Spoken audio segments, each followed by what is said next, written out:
Hello, everybody. Hi, I'm Emma Oxford, Director of Community Relations here at Concordia, and welcome to the third and final session of the spring series of Books and Coffee. Once again, I'd like to thank both the Friends of Concordia and the Community Fund of Bronxville, Eastchester and Tuckahoe for their continuing support of this series. At the end of the talk, as we usually do, we'll draw the lucky winner of the raffle, and the prize is a $25 book certificate to spend at Wamreth's bookstore in Bronxville. So if you haven't already filled out a card, raise your hand and I will try and bring you one. Okay, thank you. Today, I'm absolutely thrilled to welcome to Concordia Emma Gilbey. Emma and I first met over 20 years ago when we were both living in the world of diplomats and the Foreign Press Corps and politics in Washington, D.C. Emma was already an up-and-coming journalist. She was a correspondent for the Capitol Hill publication Roll Call. She was already writing about women, covering the lives of congressional wives and women members of Congress. She's written for many other publications, including the London Sunday Times, the Daily Telegraph, and for magazines such as Vanity Fair, Marie Claire. And in 1993, Emma published her first book, which is an acclaimed biography of Nelson Mandela's second and very well-known wife, Lady, The Life and Times of Winnie Mandela, for which Emma travelled extensively to South Africa and here and the UK. But Emma's life changed when she met and married Bill Keller, who is the executive editor of the New York Times.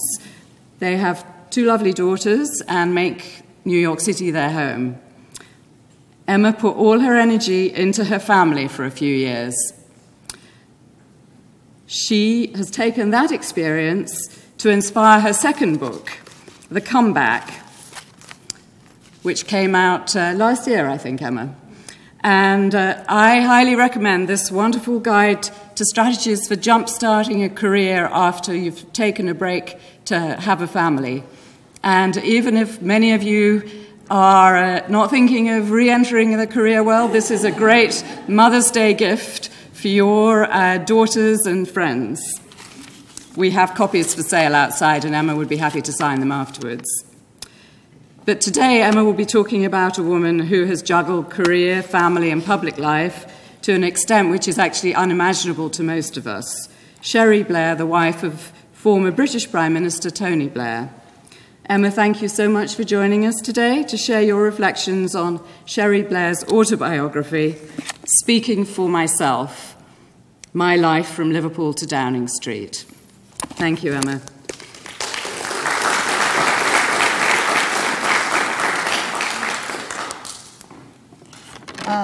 Hello, everybody. Thank you for coming out in the rain. What you should know about me as well is that before I became a journalist, I was an English literature teacher, so I always assume that nobody's read the book. Can you hear? Is that better? How's that? Is that better? Okay. So, is that good, Emma? Now, I assume that not many of you have read this book, but that most of you know who Mrs. Blair is. So I'm going to take it from there as a kind of basis for introduction to the life and times of Cherie Blair. We have to start with her name, because that was quite a controversial thing in England. She is known as Cherie, and everybody was confused by how to pronounce that name. A lot of people, Cherry, Sherry, and then if they actually did get it right, they'd say it with a kind of curled lip, like, well, Cherie. And then there's the Blair, because actually she kept her professional name, and she's known as Cherie Booth. She's a barrister in England still, very successfully. And it was a bone of contention as to whether she should change her name or keep using her name in her role as Prime Minister's wife. Which brings us to our third point. She is the wife of former British Prime Minister Tony Blair and lived in 10 Downing Street for 10 years. And that is the reason behind this book, which, if I hold it up, you can see she's written under the name of Cherie Blair. So for the purposes of this book, she wants you to know her as Tony Blair's wife, which is kind of interesting when we start talking about some of the things that she talks about inside the book. She, I often think, would be much more comfortable in this country than in England, in the same way that the sort of newer members of the royal family seem to be more comfortable in this country than in England.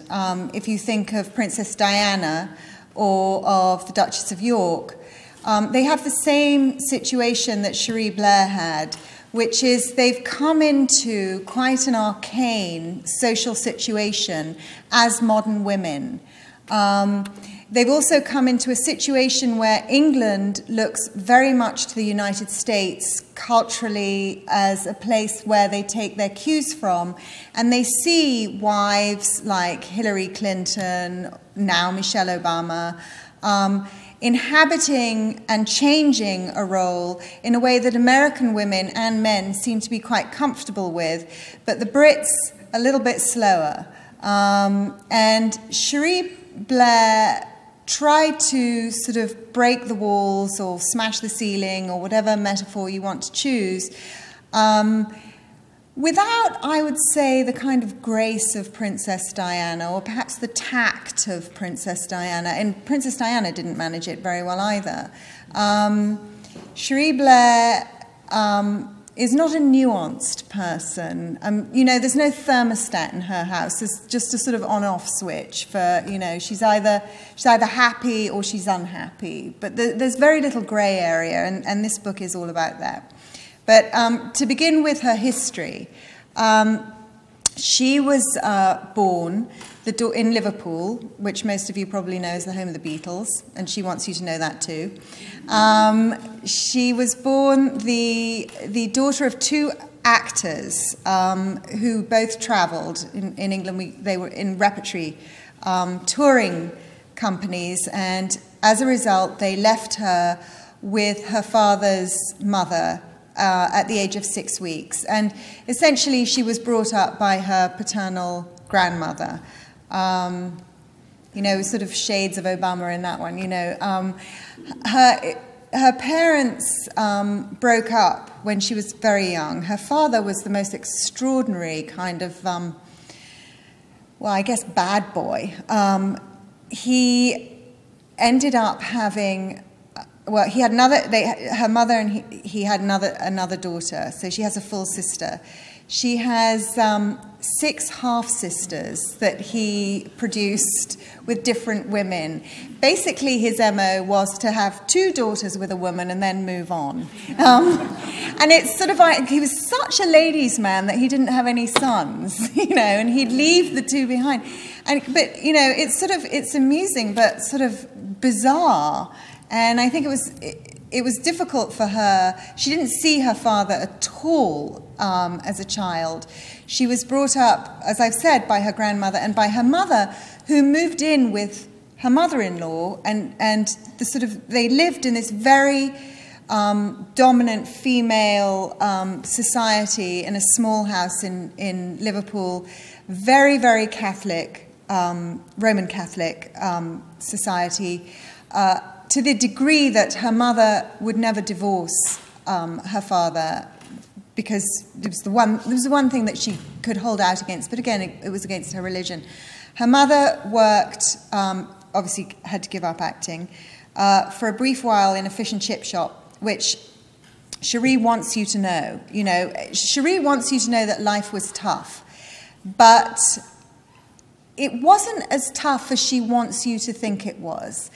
Because there was a sort of Catholic community, which in England basically means a middle-class community. The Catholic schools in England were very good schools. There was a sort of setup that the church supplied that is probably familiar to you here, you know, that gave a sort of a richness to life, that sort of lifted you out of potential poverty. And, you know, the children wore school uniform, they had, you know, free school meals, textbooks, all of that. It was a sort of no frills upbringing, but it was a decent education and a solid kind of grounding in values. Her mother actually then went to work for Selfridges department store, but in those days, in the same way that some department stores existed here, department stores had extra features. I mean, I know that some of them here had interior design departments. They had travel departments too, where you could go and book your tickets for holidays. And Selfridges had that. And Cherie's mother was basically in the travel department, which was, you know, sort of a decent job with decent hours, and also meant that she could take her two daughters on trips abroad, which was pretty unheard of in those days. So they did travel. The most extraordinary thing about Cherie's early childhood was how incredibly bright she was. She's the first person in her family to go to university, and she went to the London School of Economics to study law, and she graduated top of her year, which, you know, seeing that she was a woman, and that she came from this kind of background and didn't go to private school. You know, the Catholic school was good, but there were people there who'd had very expensive educations, really is a testament to how extremely brainy she was and is. And I find that interesting because in her public life, she's got such a tin ear, I'll be honest with you, that you sometimes wonder how bright she is. She's just puts her foot in it over and over again. Even when she's trying to take her foot out of it, she puts the other foot in it too. And after I read this book, I sort of, I kept wondering, you know, because you really don't get to know her. I mean, you get to know what she wants you to get to know, which I'll get to in a minute. So I went and watched some interviews with her, and I kept thinking, I can't believe you think that you're helping yourself by saying these things. You know, how bright can you be? But clearly, she's one. You know, there's. I'm sure you know people like this, people who are very, very bright, but who don't function so well in society. You know, the people who in meetings kind of rub everybody else up the wrong way, or the people who come to your Thanksgiving dinner and manage to insult everybody at the table, yet they're really clever, you know what I mean? And you think, oh, what section of your brain is missing?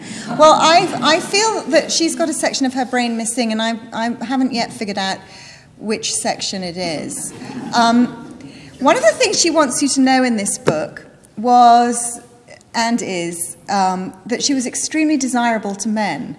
And again, I'm sort of, okay. And she sort of borders on the too much information about that. I mean, she likes to tell you about those early boyfriends and what they got up to, and you know, how, you know, rumpled they were when the sunlight came up and things like that. And it's all told in this slightly arch way because she still wants you to know that she was a Catholic.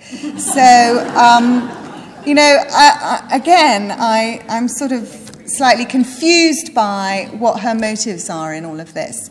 She really wants you to know that when she met Tony, she had two other men on the trot at the same time. And, you know, she was juggling these three men like three balls in the air, and some of them knew about other ones, and some of them didn't know anything, and it was so awful. There was one, Dave, that she eventually had to say, I'm really sorry, you know, I can't marry you because I've got this other boyfriend. And she says now, and this was, you know, a good 30-odd years ago, I hope he's forgiven me. She tells you this having said that, well, he's married and he's got his own family. And she really believes, or wants you to believe, or wants herself to believe, that this guy has never really recovered from Typhoon Sherry. And I find that hard to imagine. If you think about the relationships that you had when you were just out of college, and you think, I hope they're not still carrying a torch. Of course they're not, particularly if they married somebody else and had a family. She met Tony. I find this actually quite interesting. In England, in the law, you have barristers and solicitors, and I sort of assume you know what I'm talking about, but in case you don't, the solicitor is the lawyer you call when you get into trouble, and if you have to go to court, it's the barrister who represents you. He's the actor, if you like, who puts on your case in front of the judge. And the barristers are the ones who wear the wigs and the robes, and the women wear the wigs and the robes too. When you graduate, you get taken on as what's called a pupil in somebody's chambers. And Cherie was taken on by this very prominent barrister called Derry Irvine, who also took on this young, very good-looking, charismatic Tony Blair. In the same way that the Obamas want you to know that Michelle got to the law firm first, the Blairs want you to know that Cherie was there first too. And the Blairs also want you to know that Cherie was the better lawyer, that Tony might be the more successful politician, but Cherie really was the barrister of the two of them. So they met as rivals, actually, because only one of them was going to end up being taken on for good. And even though she was the better lawyer, it wasn't Cherie. They kept Tony. And Cherie, whenever anything doesn't go her way, whenever anything doesn't go her way, it's because she's a woman. So she, and I, and I'm sure there is some of that, because God knows I grew up in England. But I got a little bit fed up with the, well, obviously, they couldn't take me on because Tony was the man and I was, I don't know. I think people, they'd already taken her on. They had to make the choice between the two of them. And the reason I find this kind of irritating is that they asked Derry Irvine to make a speech at their wedding. I think he was even best man, I can't remember. And she's very pissed off about it because when he comes to, I think I bookmarked it, when he comes to make the speech, I'll just find it, bear with me. Basically, Derry stands up and he says, I'm not going to waste my time just looking for this, he says, he makes a speech that's entirely about Tony and how great Tony is. And, Cherie has never forgotten this slap in the face. And I actually felt quite sorry for her at that point. But I also thought if you were writing a book about your life, all these years later, you might want to let that go. Or just for the purposes of us, the reader, you might maybe not want us to know that you're still carrying a chip on your shoulder about this. I thought that was, telling of her. They were rivals in the chambers, and eventually Tony got the job and Cherie went to another chamber and did incredibly well. They were also, and I didn't know this until I read this book, they were also rivals to be taken on as Labour Party candidates. And in fact, they both stood for Parliament in the same election. And that aspect of her life, I simply didn't know. She wants us to know, and I think admirably, that she was always very active in Labour Party politics from the time that she was sort of a teenager. She really strongly believed in social change, and she put her money where her mouth was, and she really volunteered and did all kinds of community activism. That, again, is part of the Catholic thing. When you grow up in that kind of active community, it sort of does morph into political activism in many times. And I didn't understand quite how politically ambitious she was until I read this. But basically, they had a sort of deal that, neither of them believed that they would both win. They sort of knew that only one of them could win. I don't understand how that works, because if I was running for something, I would think I was going to win. So if they were both running, I sort of imagine they both thought they were going to win. But Tony won, and the deal was that whoever won would become the politician, and whoever didn't win would remain the barrister, because they really had two very strong, powerful options, both of them at that time. So Tony became the politician, and Cherie remained the barrister, which is probably just as well, because, like I said, she's not much of a diplomat, which is kind of what you have to be. And she says that herself, actually, in interviews. She says, that Tony is very much more successful as a politician, and I'm much more successful as barrister. But then, of course, there's the other thing, which is children. So only one of them could have the children, and obviously that would be her. But she really wants you to know, over and over again, that Tony was extremely supportive. That's the word she uses. Supportive. Very, very supportive, really supportive, couldn't be more supportive, always. And at one point she says, and I really mean it. And she says, you know, when I mean supportive, you know, try to get home, you know.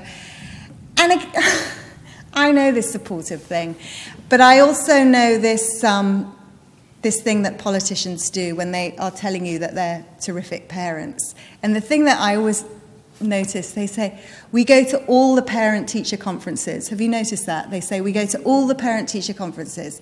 Well, there are 2 a year, you know. And it's like they suit your schedule, because if you can't go on the day when they've assigned you a parent-teacher conference, they say, when can you get here? And you say, well, actually, I can only get there at 7:30 on Thursday. And they schlep in from wherever they live to meet you. So going to all the parent-teacher conferences, if you ever hear another politician say that, you know that they're just talking hot air. And the other thing that politicians like to tell you about what terrific parents they are, and the Blairs are no exception, is that they go to all the performances. You know, well, who doesn't? I mean, if your child is in a play and has been rehearsing, I mean, is there any parent who's not there? I mean, unless they're on active duty in Iraq or something like that. But, you know, I go to all the performances. Again, how many are there? You know, so the Blairs, very, very supportive of each other as parents. Both of them working round the clock. The nannies, because there are some, you don't hear about. You don't hear about the nannies from the Blairs, and you don't hear about the nannies from the nannies, because the nannies had to sign confidentiality agreements. And in fact, one of the nannies broke her confidentiality agreement, it's mentioned in the book, and tried to do a book and sell serialization to one of the newspapers, and Cherie sued her, which I sort of think, good for you, you know. But it's interesting because Cherie was extremely protective about the children while she was in Downing Street, but she sort of hangs them out here, you know. So it's that sort of, you know, they're my children, and if I want to tell you about them and put them on the stage, that's my right. So she does that. What happened was, as you know, Tony became leader of the opposition and then won the general election and became prime minister. And this is the point where life really, really became difficult for Cherie, and I think we can afford her some sympathy at this point, because she is a 21st century woman. She had an extremely successful practice. She was actually making more money than Tony, because you don't make much money. I mean, you know how much members of Congress make and how big their expenses are, because here they have to cover 2 households. In England, they have to cover 2 households too, because they, you know, have their district and they also have to live in London. But they really don't make very much money, and it's always been a problem. So she was making the money for them, and she, to her credit, said that she was going to continue with her practice. Obviously, that's not something that a woman here could do.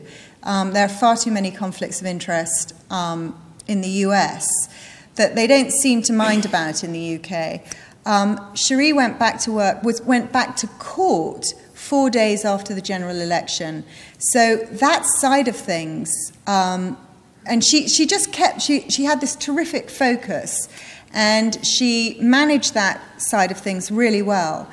The problem was that she had an idea of the kind of Prime Minister's wife she wanted to be and thought that she should be, and it absolutely didn't gel with what history was, what convention was. And she sort of thought that she could just, like I said earlier, take a sledgehammer and break down the walls. And she didn't understand that she had to be a little bit more subtle.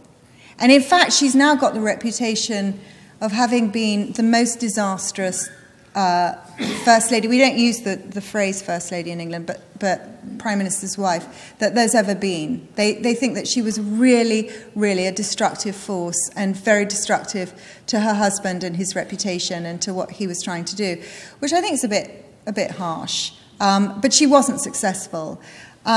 She had a sense of entitlement that you might think is understandable, you know, sitting here in America, but that the Brits really resented. She thought that, I mean, it's always about the clothes, isn't it? I mean, the clothes and the hair. I don't know why it's always about the hair. You know, Bill Clinton's haircut, John Edwards' haircut. Well, Cherie had this hairdresser called Andre, who is an absolutely three-dimensional, colourful character in this book, more so, I would say, than Tony Blair, actually, who is a kind of grey walk-on part, you know, you don't get to know at all. He's sort of, if Tony Blair is present in this book, he's on his way to a meeting, you know, he's sort of coming in that door and going off that door, and I'm Cherie, you know, and he'll sort of do a wave. Andre, on the other hand, is, you know, here, basically, and chats away, and he's such a friend, and, you know, she doesn't know what she'd do without him. Thank God he's there to pack for her when she's on the road and check that the hotel room drawers are empty. And again, a little bit too much information. Tony is so comfortable with Andre that he can sit in his underwear when Andre is in the room while he's writing remarks or reading a briefing paper. And I'm sorry I've told you that, because I know now that you all have an image of Tony Blair sitting in his underwear with this kind of flamboyant hairdresser standing around. You're not going to forget that image for a while, because it's in my head, and it's not the most attractive. Downing Street hated Andre. They thought that Andre was a disaster from a PR point of view, because who needs, you know, this flamboyant hairdresser type who's sort of going around the world with you? I mean, it was just too much. So Downing Street and Cherie fought and fought and fought over Andre. But Andre, we love him, and he's there until the end of the book. So who won that one? There was another character who I mean, I have no idea who this woman is. She was sort of attacked by the British press from day one, called Carol Kaplan. And is she a friend? Is she an employee? Is she a kind of weirdo, new agey yoga teacher person? Is she a stylist? She seems to be all of the above. Has she got a disastrous taste in men and goes out with con men who she then introduces to Cherie, and they do kind of dodgy property deals together? Yeah, she's that too. So there's this Carol Kaplan woman who we don't really know how she enters into the book, but suddenly she's there. Downing Street can't stand her for all of those reasons. The press love her for all of those reasons, because she's the sort of way of sticking it to Cherie, who the press have decided they can't stand. And I have never read such vicious press coverage in my life about anybody as I have about Cherie Blair. And I sort of feel that I cannot imagine what it must have been like to live with that for 10 years, that every single thing she did was just attacked. And I actually listened to an interview with her, which you can listen to too if you want, on BBC Radio, that was pegged to the release of this book on Women's Hour. And it's a half-hour interview, so it won't take very long. But if you listen to it, just pay attention. Every single question she gets asked is hostile. And I've never known, you don't see that here. And it's, of course, done in that British way, so it's done in this kind of slightly fawning, you know, oh, but Mrs. Blair, don't you see how disastrous it was for your husband that you insisted on doing this, you know? Don't you think that when you tell us that, it's really stuff we don't want to know? And don't you think that you know, you've got these very expensive tastes? And, you know, it's just the most unpleasant interview. Of course, you can't stop listening to it for that reason. But again, there's this thing where you start to feel sympathetic and slightly sorry for her. And then she kind of blows it, because she is a difficult woman, and she doesn't understand that probably the politic thing to do with such a hostile press would be to do actually what Diana did, and that's to pick out 2 or 3 members of the press corps and turn them into your lapdogs and give them tons of exclusive interviews, lots of access, you know, make them your friends, leak stuff to them all the time, so that your word is always getting out, your spin is always getting out. And Diana was doing it at the same time, so it's not as if it was an unknown or unheard of tactic. But Cherie just decided in this, you know, on-off switch way that all the press were evil.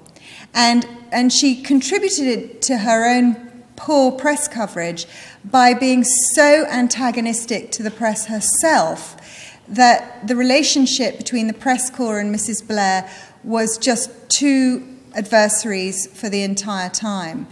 And meanwhile, you know, Tony was adored by the press for the first few years of his, I was about to say reign, but it wasn't his time in Downing Street. And part of me thinks that they sort of like to stick it to his wife, because you can't just love everything Blair. So we'll love Tony and we'll hate Cherie. And, you know, I find that interesting now, because it was sort of the Clinton way, wasn't it? When the Clintons came to the White House, everybody loved Bill. They just loved Bill. But that Hillary, ooh, you know, and she's so tough, you know, and that whole, like, you know, cookies and tea thing. So we all hated that. And she didn't understand how to manage the press. But she actually got quite good at it, and she's pretty good at it now. And, you know, during the campaign, she really showed that she'd sort of evolved in how she'd learnt to manipulate the press corps. And she does have pets among the press corps that she leaks stuff to, and she's very good at returning calls, and she'll give press conferences, and she'll be self-deprecating. And she did have a very steep learning curve, but she learnt, and I think it's one of the reasons that she's now a successful politician in her own right, that she, you know, she cried, I mean, in that sort of way. Cherie doesn't do that so much. And it's interesting, because people are saying to Cherie, you know, would you think about a career in politics in the Hillary Clinton mode? She's like, no. She says, you know, I've been there, done that, and got the T-shirt, having been the wife of the Prime Minister. But I'm also interested in this because, again, I'm looking at the Obamas, and I'm thinking, sooner or later, the love affair with the Obamas is going to end, because it always does, you know, and we all just adored that Bill Clinton, you know, for a bit, and then we sort of didn't. And I am intrigued, I'll be interested to hear what you think, which of the Obamas we're going to fall out of love with first. I noticed that when Michelle was giving out food last week at a food bank, she wore, maybe ill-advisedly, with her jeans, a pair of $500 sneakers. And how do I know this? Because I've read about it in a very critical way. How could she? How could she wear those $500 sneakers? And I sort of think, oh, well, you know, it's always the clothes, isn't it? And, you know, we love her because it's J. Crew, but no, thumbs down to the $500 sneakers. Why can't she wear $500 sneakers? It's the chink. I sort of wonder. And I also wonder, I think Michelle Obama has been very wise in looking at who's come before and the mistakes that they've made. And she's being very wifely at the moment. Have you noticed that? Very mum-in-chief, you know, vegetable garden, lots of hugs, reading to young children. But she is a very successful lawyer and an executive. And is she going to do this for 4 years, possibly 8 years? Or is at some point she going to say, I'd like to have, you know, a bit of policy. I don't know, just, you know, can I use my brain, you know, a little bit? And, you know, are we going to say, absolutely you can, because you're a smart, educated and successful professional woman in your own right? Or are we going to say, no, get back to the vegetable garden? I mean, I don't know. I really don't know. But what I do know is that when Obama won, Cherie Blair wrote an open letter to Michelle Obama, telling her what she thinks she should do and what she thinks she should avoid. And because I care so much, I printed it out, and I thought I'd bring it along. What I like about Cherie Blair is that this is called My Advice to Michelle Obama, Learn to Like the Back Seat, okay? So do as I say, don't do as I do, okay? And she says, when your spouse is elected the leader of a country, the dynamic of your relationship is bound to change, even when the partnership has been one of equals, as has certainly been the case in the Obama marriage. And then she says, you have to learn to take a back seat, not just in public, but in private. So don't buy that, okay? Just don't buy it for a second. I don't believe that Mr. and Mrs. Blair had him in the driver's seat, her in the back seat in private at all.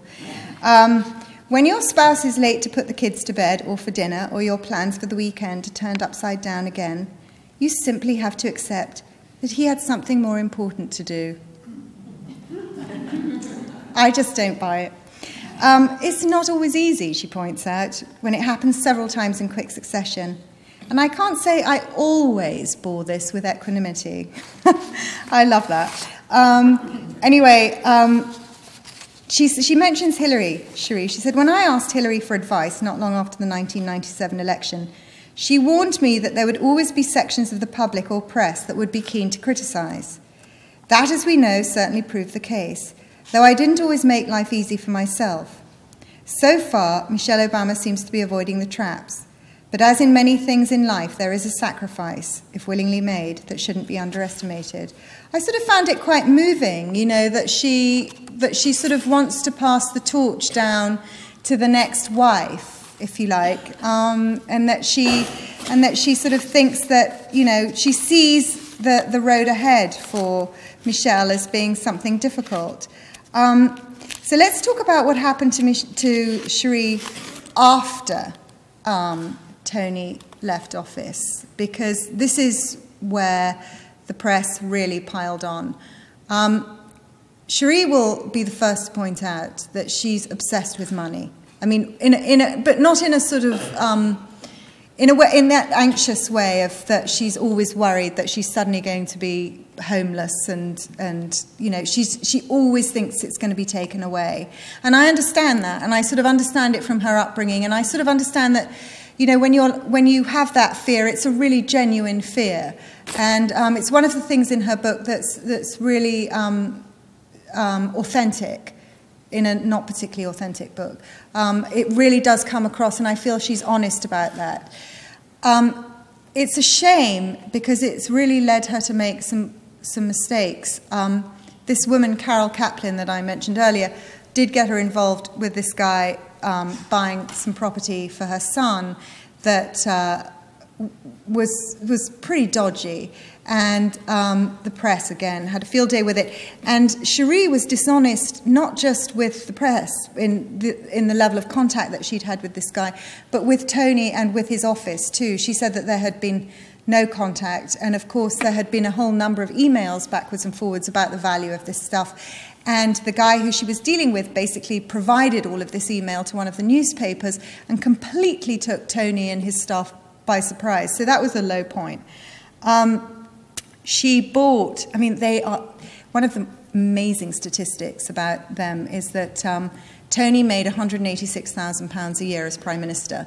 He now makes £160,000 for half an hour of public speaking.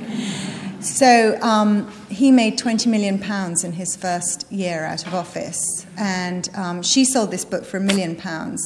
And she's also signed up to do public speaking too. So I don't really think that she needs to be worried about money anymore. But, you know, it's so funny because when people are worried about money, what they often do is they start spending much more, and then they're still worried about money. So what the Blairs did was they bought an enormous house in Connaught Square in London, which is about as expensive real estate as you can get. And then, for security, they had to buy the Mews house behind it. So that was that, okay? And then they wanted a house in the country because they'd had Chequers, which is the sort of Camp David for British Prime Ministers. And they wanted to have a house close to Chequers. And John Gielgud, the actor, had just died, and he had this really pretty kind of stately home, small stately home, in the grounds of a much bigger stately home, so it's all relative, still a stately home, that's what the British press will tell you. So they bought that, which was £4 million, and, you know, she, at the same time, she's still, I mean, I don't, do what you want, it's her money. But she's still publicly pleading poverty. And, I don't know how we're going to pay the mortgage. And you think about the sort of level of money that they're talking about, and you think, again, somebody with a little bit more subtlety, or not such a tin ear, or not such a clubfoot, would realise that that's not what you say at this point. You might say, God, we're so fortunate, we worked really hard while he was in Downing Street and now we're able to cash in. I don't know what you say, but you don't sort of say, I know it's so awful being us, we're so poor, which is what she's been doing. She won't confirm the amount for the advance for this book, but the conventional wisdom, I mean, it is £1 million, it's been reported. The conventional wisdom is that this book came out now, which was basically last summer in England, because Tony's book, which was a £5 million deal, is the book, obviously, because he is the Prime Minister. And so she had to get hers out before his. It's been an enormous bestseller in England. I mean, it's done incredibly well. And it's worth making that point because I've never read such bad reviews of a book in my life. I mean, my gosh, they really, really, they don't just hate her, they hate the book. It's too much information, it's self-serving, it's whining, somebody calls it the days of wines and roses. No Sharia more. It's all of that. The headline in the Daily Mail was too much information, which it starts, she pulls hair, she punches, she bites, somebody in The Spectator said, I resent every single one of the 12 hours I had to spend reading through this book. It's really, I mean, they just, I don't know what it is about her that they hate so much, but I get a sense of it. The final thing that I want to talk about is, and then we'll throw this open to questions, the marriage, because I have no idea what the Blairs' marriage is like, having read this book. None whatsoever. I have no idea what she says things like, I've always fancied him rotten, which again, I wouldn't have put it that way. She talks about their sex life. She had a baby while, I don't know if you know that, while they were in Downing Street, conceived at Balmoral because she didn't want to unpack what she calls her contraceptive equipment. And it was cold that night, and he had warm arms, and so there's all of that.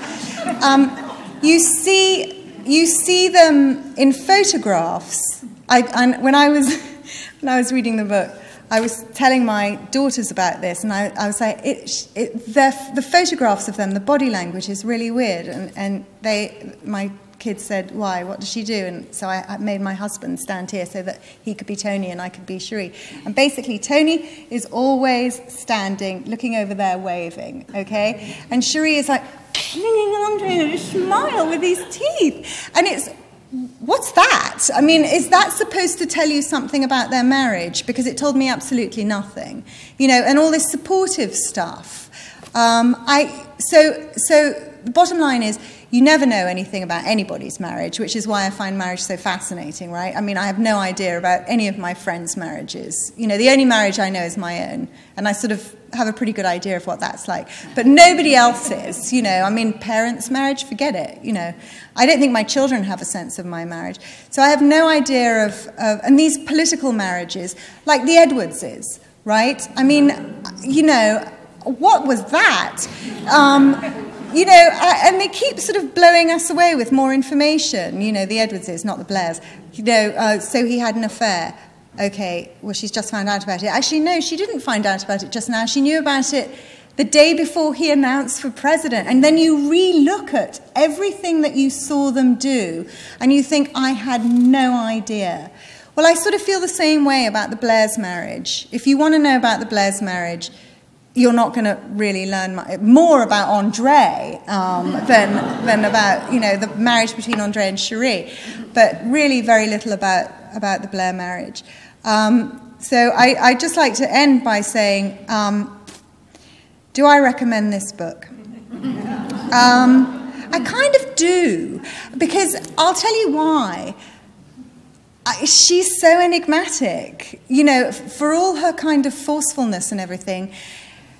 She does sort of make you feel sympathetic towards her and infuriated with her at the same time. And you can't stop reading it because you sort of think, you know, I want to make up my mind about this woman, and she doesn't let you do that. And I sort of think, in the end, that's, for all its terrible reviews, that's a sort of successful thing. You're never going to get the full story. You know, I think it's probably a misnomer, speaking for myself. Well, she is speaking for herself, but she's not telling you everything.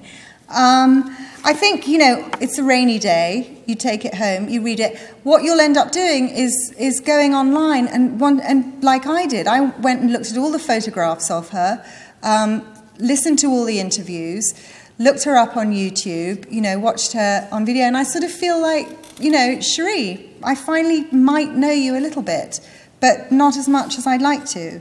So, having said all of that, if anybody has any questions, I think Emma's going to organise that part. Is that right? Thank you very much, Emma.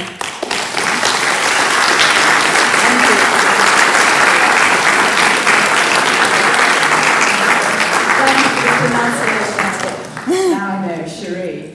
Okay, I'm sure that we have some questions, so raise your hand and I'll bring you the microphone if you'd like to ask a question or make a comment. There's one over there.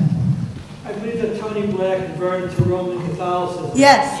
Is that discussed in the book, and what effect would that have on their marriage? Well, you know, it's funny, because although she is Catholic and was raised Catholic, the two of them sort of go backwards and forwards between sort of Anglican, Episcopalianism, you know, and Catholicism together. And she you know, she talks about her faith in a slightly Hallmark card way, you know, as giving her sustenance, but sort of when she needs it and things like that. But you don't really, because you don't get much of Tony, you don't get, I mean, you'll probably get that more in his book, but you know, the way she presents it is that the children were raised Catholic. They used to go actually the children went to Catholic school too. They used to go to church on Sunday, and it was a way of him, obviously very, very supportively, joining in the religion of the family. It wasn't a sort of crisis of faith, which is what one might have thought, you know. So you'll have to get his book when it comes out. Question?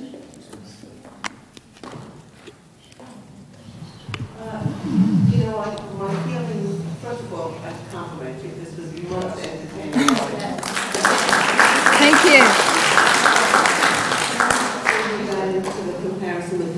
I felt if I closed my eyes, you could be talking about Hillary.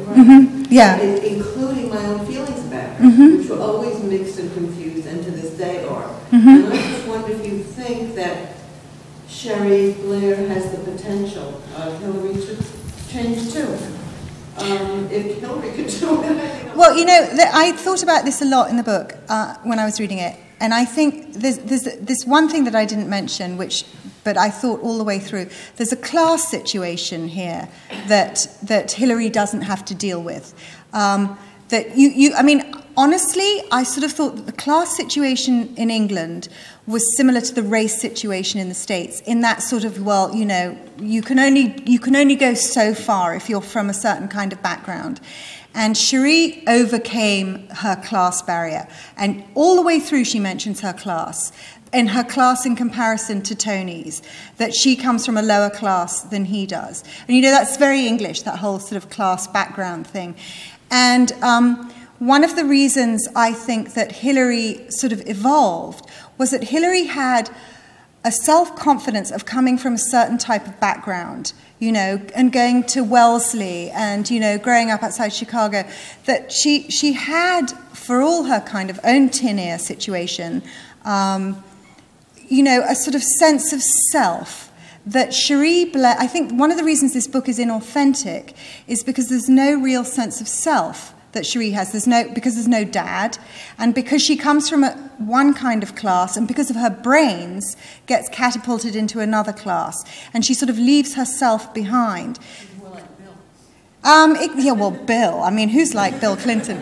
But so do I think that she can change? No, because I think she lacks that fundamental sense of self that I think that Hillary had. For all that Hillary, you know, has been, I think Hillary's much less annoying than she was. I mean, I've sort of grown to warm to her, and I sort of like watching her as Secretary of State. You know, I'm much more comfortable, funnily enough, I never thought I'd say this, watching her as Secretary of State than I was as First Lady. So, anyway. I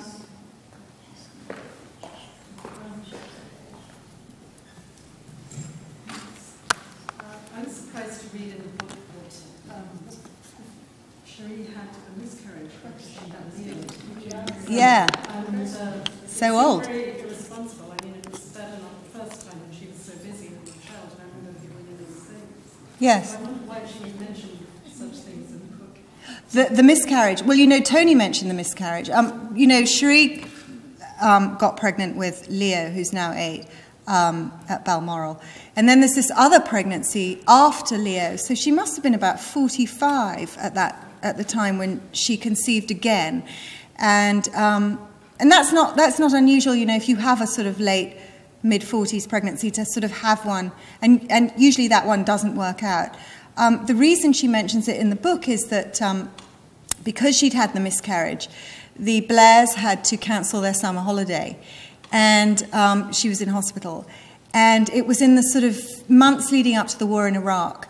And Tony said that, very supportive, that if people thought they'd cancelled their summer holiday and they weren't told why, people would think that England was about to invade, that the world was going to go to war, basically. You know, why are the Blairs suddenly staying home at the 11th hour?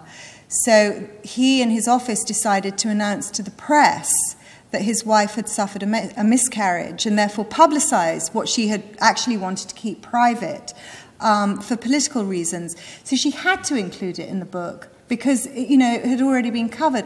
And I think it's quite moving, actually, the way she covers it in the book. She, you know, I mean, can you imagine having that, you know, that sort of presented, when, you know, I mean, it's sort of kind of humiliating, and apart from anything else. So I felt sorry for her at that point. I think we have time for one more question. Do we have one?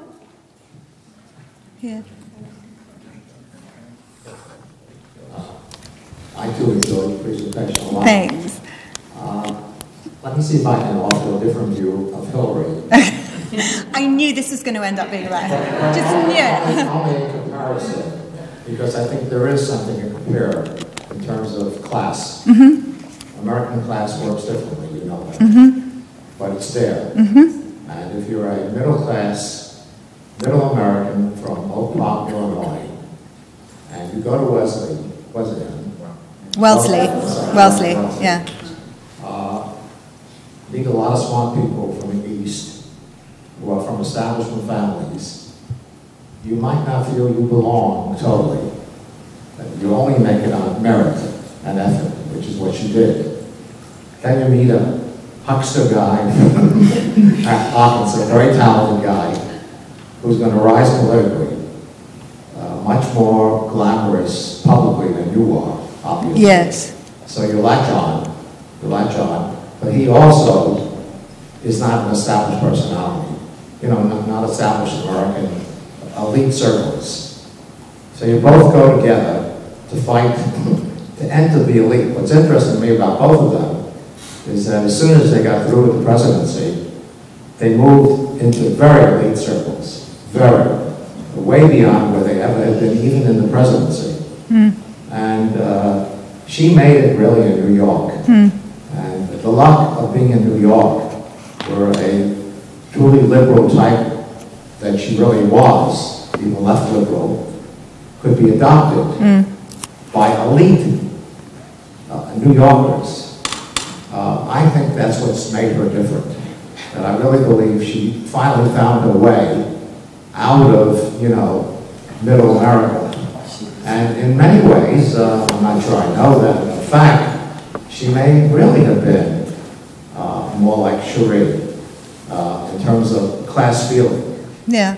You could, but you know, you have the geography here. I mean, just to hear you talk about these different places, this is so big.